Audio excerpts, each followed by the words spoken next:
Welcome to Women's Rugby Rundown 250. It's wild that we've done that many episodes. This one looks at June 8th through the 14th.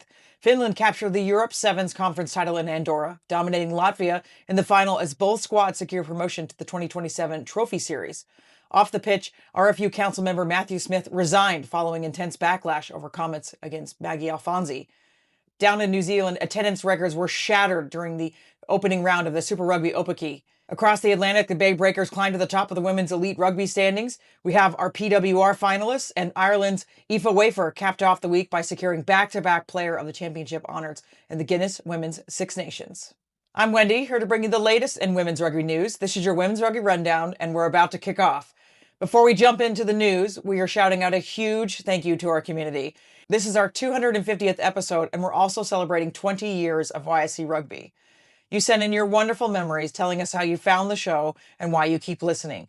From fans tracking global events to listeners tuning in during their morning commutes, your support keeps us running. We're incredibly grateful to have you all with us for this journey. Let's look at international sevens news. The Rugby Europe Sevens Conference in Andorra delivered a dramatic weekend of competition, culminating in a title victory for Finland. The Finnish squad captured the top spot by putting on a delightful display against Latvia in the cup final, securing a 26-5 win. Israel fought hard to claim the bronze medal by edging past Slovakia in a tight 14-12 thriller, while Malta finished their tournament on a high note by shutting out Bulgaria 26-0 for fifth place. The weekend also brought breakthroughs for Estonia and Greece.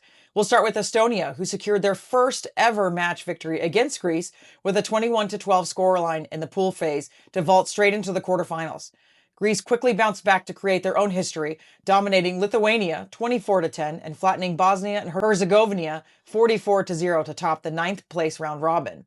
Ultimately, the tournament champion Finland and runners-up Latvia officially secured the promotion to the 2027 Trophy Series. Now to domestic sevens news. In the USA, the competitive pathway for the 2026 USA Club Sevens National Championships has been officially revealed, setting the stage for the tournament to return to Madison, Wisconsin on August 8th and 9th.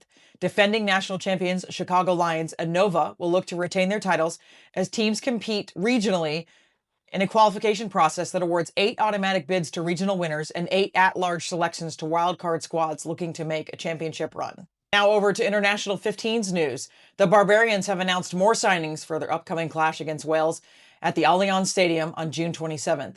Coached by Susie Appleby and Sarah Hunter, the star-studded squad is packing a major punch up front with the inclusion of England prop Brian E. Cleal, former Spain national captain Laura Delgado, and USA prop Charlie Jacoby. They join a fierce pack that also features veteran Welsh hooker Carys Phillips, who also remarkably will line up against her own country, alongside loose forwards Poppy Leach of England, Ilaria Arriaghetti of Italy, and Australia's Emily Chancellor. The backline is shaping up to be just as dangerous, adding a pair of Scotland scrum halves in Katie Mattinsoon and Jenny Maxwell, alongside England's Lagi Tuimu, Spain's Claudia Pena, and Australian utility back Laurie Kramer. The fixture serves as the second half of a high-profile doubleheader following the men's match, with the remaining squad members set to be confirmed soon. Right after our WRR 249 video, Matt Smith resigned from his position as chair of Warwickshire RFU, ending his role as the region's representative on the National RFU Council as well. The decision came in light of a formal disciplinary process regarding a discriminatory social media post targeting television pundit and England World Cup winner Maggie Alfonsi. Smith had previously been stripped of his council privileges and stadium access for 7 months after questioning Alfonsi's knowledge of the men's game back in March. However, the initial leniency of that punishment sparked widespread criticism, including an open letter from the Women's Leadership Collective and public pressure from Alfonsi herself, who pointed out that he still held full voting rights within the RFU governing body. Good on his union for doing the right thing, forcing his resignation. But why does it take public outlash for things like this to happen? We see it in particular when women try to take up space in men's environments, be it sports, government, wherever it is. We see it across the board. Women are questioned for their credibility, their reputations. We have to prove ourselves. If we make one mistake, we're written off. Men, however, the bar is so much lower. In contracting news, Scottish Rugby is upgrading its professional model, bumping the total number of contracted players to 47. Under this new performance setup, 35 players will remain directly inside Scottish borders to play for Edinburgh or Glasgow in the Celtic Challenge, while 12 marquee athletes will continue developing externally in France and the PWR. Pulling elite international stars out of English clubs to fortify Glasgow and Edinburgh signals a clear desire to build a fierce domestic system ahead of the 2029 World Cup. But it also raises massive questions about the future of the landscape, especially with the PWR recently inviting formal expressions of interest for expansion. With the Welsh Rugby Union officially throwing its hat into the ring to join the PWR, a cross-border structural shift now feels absolutely inevitable. The big question now is how these unions will map their teams to the bigger stage. Will we see a Celtic Challenge development franchise take the leap, or will a major historic club like Edinburgh or Glasgow bypass them completely to join the expanded Premiership directly? Ireland back rower Aoife Wafer has been voted the 2026 Guinness Player of the Championship, claiming the award for the second consecutive year. The 23-year-old forward made history as the first player to win the accolade in back-to-back seasons since its introduction to the women's tournament in 2020. Wafer's standout individual campaign included scoring 5 tries, making 78 carries, and securing 5 turnovers, helping head coach Scott Biman's rapidly improving squad achieve a highly credible third-place finish in the competition. Now over to domestic 15s news. In the Americas, round 6 of WER action brought major shakeups to the league table, spearheaded by a 57-10 victory for the Bay Breakers over the Chicago Tempest. This win officially propelled the Breakers into first place ahead of the Denver Onyx, breaking their 25-point table tie thanks to the head-to-head tiebreaker from the Breakers' Week 1 victory over Denver. The Onyx still moved up into second place after matching the scoring frenzy with a 63-14 dismantling of the Boston Banshees. Meanwhile, the New York Exiles successfully fought their way into fourth place by securing a narrow 27-24 win against TC Gemini. Despite taking the loss, the Gemini managed a critical silver lining by walking away with 2 vital bonus points, and 1 for 4 tries and a second losing bonus point for keeping the final score within the 7-point margin. The top 2 are now sitting tight at 25 points apiece, while TC Gemini round out the lead pack at 23 points. The gap for the rest of the competition is only widening as the Exiles sit in 5th with 10 points, followed by Boston at 7 and the Tempest at 6. We've been following a story on the collegiate front for a few weeks now, and now it's escalated to a legal battle at Quinnipiac University, where 23 members of the women's rugby team have filed a federal lawsuit demanding immediate reinstatement of their program. The administration suddenly cut the 3-time national championship varsity team just 2 days after their spring season ended, replacing it with a men's long-distance track team. Players were left stranded due to the transfer portal already being closed, and the lawsuit alleges unequal treatments based on sex, alongside retaliation against head coach Becky Carlson for previously raising Title IX concerns. Alumni and community members have pointed to a long history of institutional neglect, including inadequate facilities and minimal administrative support, despite the program's exceptional level of success and legacy of producing elite rugby players. Now across the pond in Europe, the PWR knockout stages delivered pure sporting theater as the Ealing Trailfinders made history again, their first ever postseason appearance, ending the Gloucester Hartpury dynasty with a nail-biting 29-26 victory at Kingsholm.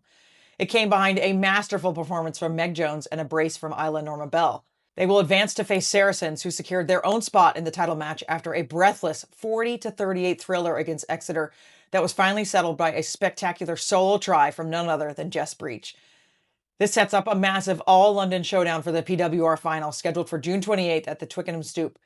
While Saracens will look to lean on the clinical form of newly crowned player of the season Olivia Apps, Trailfinders have proven they possess the defensive grit and tactical creativity to dismantle top-tier giants, promising fans an incredibly physical battle for the domestic crown. We'll continue around the world to Oceania. The second round of the Super W season started with an incredible Fijiana Drua fight back to stun the Western Force 29-24.